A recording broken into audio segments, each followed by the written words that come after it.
vakomana vacho navanobvisa stress vakatamba vakaona kuti gogo vatsamwa vanoimba gogo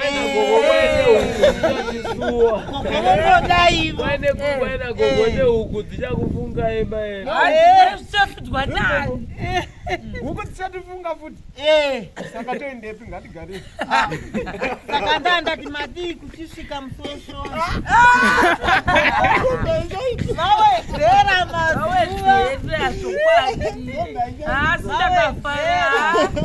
because project yedu iri nachikwamuleti yakaita 1 month and about 18 days kasingakanganisi mwedzi nemazuva 18 ndo yatika project yedu mazuva yakaita 18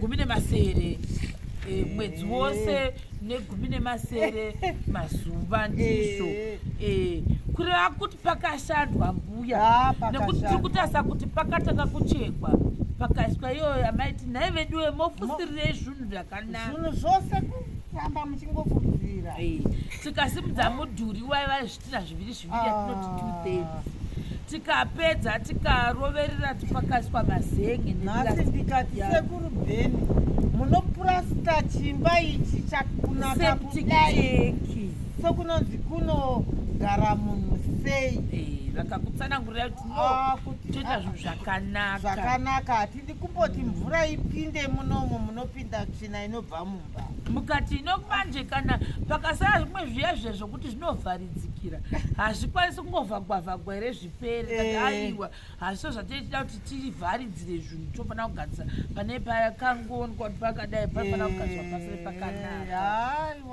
aiwa ini ndatenda chaiko muchitendawo vana venyu vamira nemi kwazvo saka kuti vari mhiri kwamakungwa vari kumhepo nana kenero nana makebanda nana mutwidzi nana fungai namkoma wanda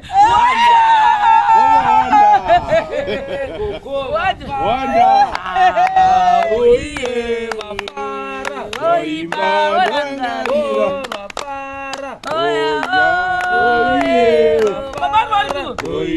gari pana mbuya pa baba vafara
Go. mazimbi Ndaneta nomufaro.